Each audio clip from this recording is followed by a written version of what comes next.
ये देखिए, सितंबर में हमारे द्वारा लगाई गई अचारी या मोटी मिर्च, जो इस समय हार्वेस्टिंग के लिए तैयार है और हार्वेस्टिंग चालू भी है।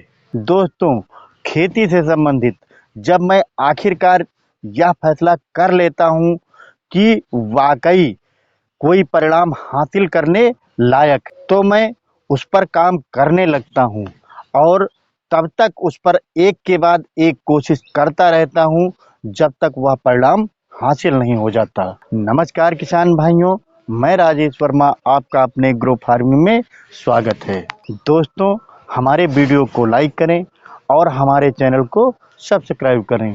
दोस्तों, ये देखिए कि हमारा अचारी मिर्च लगभग 8 से 10 इंच की लंबान आई हुई है और कितनी अच्छी शाइनिंग है और कितना अच्छा जो है उत्पादन है। और मित्रों, इसके इस समय जो है 40 रुपये 50 रुपये थोक मंडी के भाव मिल रहे हैं। तो दोस्तों, आज हम बात करेंगे इसकी वैरायटी के बारे में, इसके बेसल डोज के बारे में और इसके लगाने के तरीके के बारे में, और दोस्तों इसके प्रॉफिट के बारे में और कितनी लागत आती है इसके बारे में, कौन कौन से इसमें रोग लगते हैं इसके बारे में, और भैया इसमें कितना प्रॉफिट होता है, कितनी लागत आती है इसके बारे में। दोस्तों, कुछ किसान ऐसे हैं कि अगर वो सब्जी की 10 फसलें बोते हैं तो उसमें 8 फसलों में नुकसान उठाते हैं, मात्र 1 या 2 फसल में फ़ायदा उठाते हैं और कभी कभी वो किसी भी फसल में फ़ायदा नहीं उठाते, सिर्फ घाटा होता है। इसलिए ऐसे ही किसान कहते हैं कि खेती घाटे का सौदा है, लेकिन मित्रों ऐसा नहीं है। कुछ किसान ऐसे हैं कि अगर वो सब्जी की 10 फसलें बोते हैं तो उसमें 8 में 9 में फ़ायदा उठाते हैं, मात्र 1 या 2 फसल में उनका नुकसान होता है। तो भैया वो किसान सफल किसान माने जाते हैं और भैया उनका बहुत अच्छा प्रॉफिट होता है। और ऐसे किसान मित्रों 1 एकड़ में बहुत आराम से 2 लाख 2.5 लाख, यहाँ तक कि 5-5 6-6 लाख रुपया 1 एकड़ में पैदा करते हैं। तो इसी प्रकार मित्रों जो है हम आज बात कर रहे हैं अचारी मिर्च के बारे में, जिसे अचारी मिर्च और जो है पकौड़ा मिर्च और जो है भैया मोटी मिर्च कहते हैं।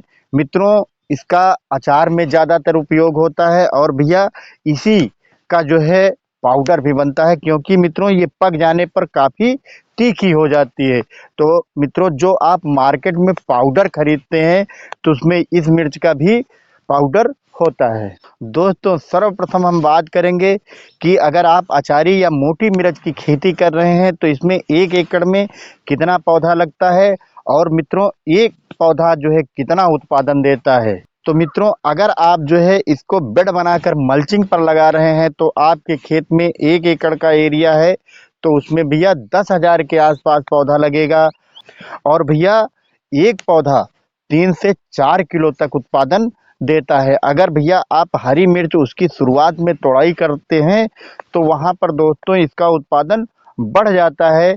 अगर 2-3 किलो भैया आप जो है हरी तोड़ के मार्केट में बेच ले, या भैया 25 रुपये किलो या 30 रुपये किलो जो भी आपकी बिकी हो, अगर आप 2-3 किलो भैया हरी तोड़कर बाजार में बेच दिए, उसके बाद अगर आप पकने के लिए छोड़ दिए तो मित्रों वहाँ पर आपका पौधा 1 से 1.5 किलो पकी मिर्च दे देता है। तो इस प्रकार भैया आपके खेत में एक पौधा जो है 3 से 4 किलो बहुत आराम से भैया मिर्च दे देता है।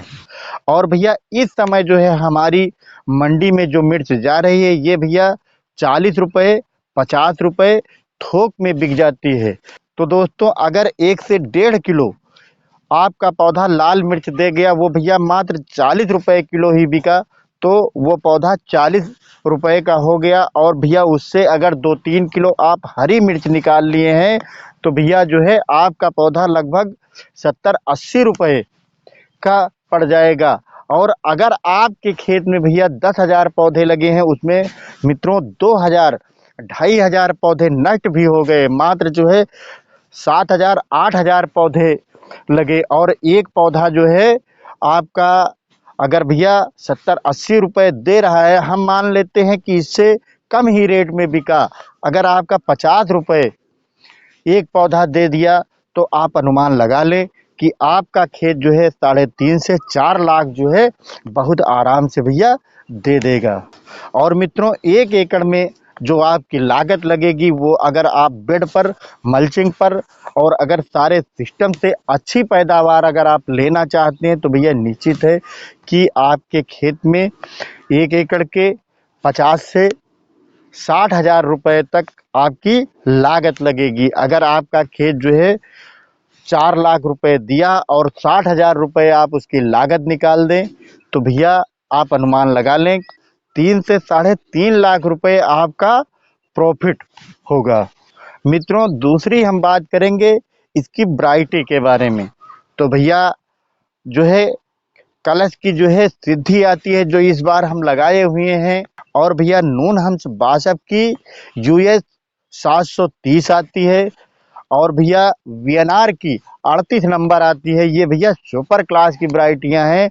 और फिर ईस्ट वेस्ट की बीनस आती है, वो भी भैया बहुत अच्छी वैरायटी है।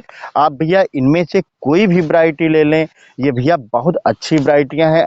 और दोस्तों, अगर आपके क्षेत्र में कोई इससे अच्छी वैरायटी हो, तो वो भी भैया आप लगा सकते हैं। दोस्तों, इसका सही समय आप जो है 15 जुलाई के बाद और 15 अगस्त के पहले आप इसकी नर्सरी डालें। वैसे तो भैया आप इसकी नर्सरी पूरे अगस्त और सितंबर भी डाल सकते हैं, ये भी भैया बहुत अच्छा समय माना जाता है। लेकिन दोस्तों, अगर आप जो है अगस्त में इसकी नर्सरी डाल रहे हैं, तो दोस्तों इसका टूटने का टाइम जो है और जो है ज़्यादा उत्पादन आपको निश्चित ही मिलेगा। अगर दोस्तों आप अगस्त के महीने में इसकी जो है नर्सरी डाल रहे हैं, तो सितंबर के प्रथम या द्वितीय सप्ताह में इसकी रोपाई आप कर ले जाएंगे। और भैया ये आपका जो है अक्टूबर के लास्ट सप्ताह तक इसकी हार्वेस्टिंग चालू हो जाएगी। जो भैया हरी मिर्च उस समय नवंबर, दिसंबर और जनवरी के महीने में काफ़ी ज़्यादा बिकती रहती है,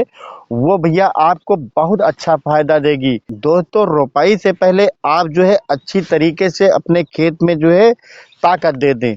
मित्रों, उस समय आप जो है 1 एकड़ में 3-4 टाली गोबर की पाँच डालें और भैया रासायनिक खाद भी डालें। मित्रों, जब आप रासायनिक खाद डाल रहे हो, तो इस चीज़ को ज़रूर ध्यान दें कि उसमें आप बेसल डोज के रूप में जो है 5 किलो कार्बोफ्यूरान ले लें, या भैया इसकी जगह पर 1 एकड़ के हिसाब से 5 किलो कार्टाप ले लें।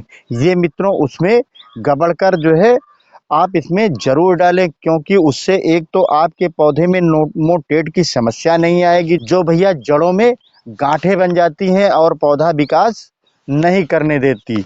और दोस्तों, ज़मीन के अंदर जो कीड़े लगते हैं, वो कीड़े भी आपके नहीं लगेंगे, चाहे भैया वो दीमक हो या अदर कोई हो। दोस्तों, अगर आपके खेत में रोपाई के बाद पौधों को कीड़े काट रहे हैं, तो वहाँ पर आप जो है इमामेक्टिन बेंजोएट का स्प्रे करें, तो भैया आपके खेत में कीड़े नहीं लगेंगे, चाहे वो कटर हो या बोरर हो। और दोस्तों, समय समय पर इसमें आप उड़ने चूसने वाले कीड़ों की भी दवाई डालते रहें।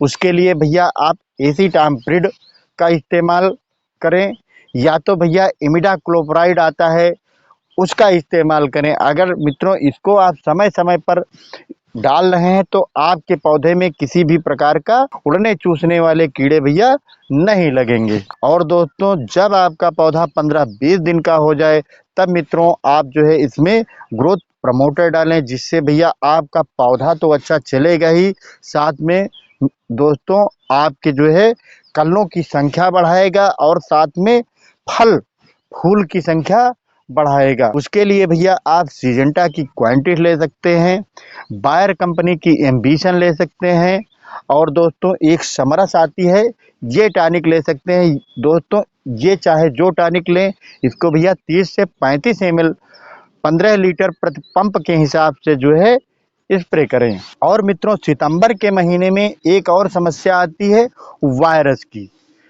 अगर आपके खेत में, आपके पौधे में मित्रों वायरस लग रहा है, जिसे जो है कुछ किसान कोढ़िया कहते हैं, कुछ किसान इसको ऐंठा कहते हैं, और कुछ किसान अलग अलग क्षेत्रों में अलग अलग नाम से जाना जाता है। तो दोस्तों, अगर आपके खेत में लीफ कर्ल की समस्या आ रही है यानी कि वायरस की, तो भैया उसके लिए डाइमेन्थोरान आता है मित्रों, इसका आप स्प्रे करें तो इससे भैया ये कंट्रोल हो जाता है। और मित्रों 40% इमिडाक्लोप्राइड और 40% जो है फिप्रोनिल का एक कॉम्बिनेशन आता है मित्रों, इसका स्प्रे करें तो इससे भी भैया आपकी लीफ कर्ल की समस्या खत्म होगी। और सिजेंटा की जो है सीमोडिस आती है, इन भैया दवाओं का अगर आप स्प्रे कर रहे हैं तो ये 100% आपके जो है वायरस को खत्म कर देंगी। और मित्रों एक तो लगने नहीं देंगी, अगर लग गया है तो आपके खेत में भैया आपके पौधे में कल्ले बहुत अच्छे आने चालू हो जाएंगे।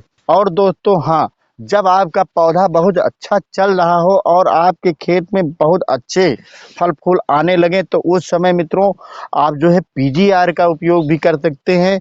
जैसे जो है बासफ का लिहोसिन आता है, ऐसे भैया तमाम पीजीआर आते हैं, उनका अगर आप स्प्रे कर रहे हैं तो आपका एक भी फूल झड़ेगा नहीं और भैया बहुत अच्छा उत्पादन देगा। अब दोस्तों बात करेंगे कि ठंड के मौसम में कौन सी दवाओं का उपयोग करें जिससे भैया आपके खेत में अगेती झुलसा और पछेती झुलसा ना लगे, क्योंकि मित्रों अगर पछेती झुलसा लग गया तो आपकी पूरी की पूरी तैयार फसल चली जाती है, क्योंकि उसमें भैया पौधा तमाम जगहों जगहों पर टुकड़ों में भैया कट के गिरने लगता है और आपके फल खराब हो जाते हैं। तो वहाँ पर भैया आप हल्की दवाओं का उपयोग कतई ना करें, वहाँ पर भैया आप जो है सिर्फ अच्छी टेक्निकल और अच्छी कंपनियों की दवाओं का इस्तेमाल करें, जिससे मित्रों आपके खेत में पछेती झुलसा अंगमारी की समस्या नहीं आएगी। उसके लिए भैया आप जो है टेबुकोनाजोल बायर का नेटिवो आता है, अदर कंपनियों के भी आते हैं, उनका उपयोग करें, ये भी भैया कंट्रोल करेगा। दूसरी दवा भैया एक टेक्निकल आता है जो है डाइमेथोमार 50% WP, मित्रों अगर इसका स्प्रे आप कर रहे हैं तो ये भी भैया आपके खेत में पछेती झुलसा नहीं लगने देगा, अगर लग गया है तो इसका पूरी तरीके से कंट्रोल कर लेगा। दोस्तों तीसरी दवा एजाक्सिट्रोविन और डाइफेनोकोनाजोल का कॉम्बिनेशन आता है, इसका भैया आप स्प्रे कर रहे हैं तो ये भी मित्रों आपके खेत में पछेती झुलसा को रोक देगा और अगर नहीं लगा है तो लगने नहीं देगा। तो मित्रों अगर आप सही सिस्टम से सही ढंग से आप खेती कर रहे हैं तो आपका कतई घाटा नहीं होगा। और ख़ास तौर से अगर आप अचारी मिर्च यानी कि मोटी मिर्च की खेती कर रहे हैं तो इसमें तो कतई घाटा आपका होगा ही नहीं, क्योंकि भैया इसमें एक पौधे का उत्पादन 3 से 4 किलो होता है। दोस्तों अगर हमारी दी हुई जानकारी आपको पसंद आई हो तो भैया हमारे वीडियो को लाइक करें और हमारे चैनल को सब्सक्राइब करें।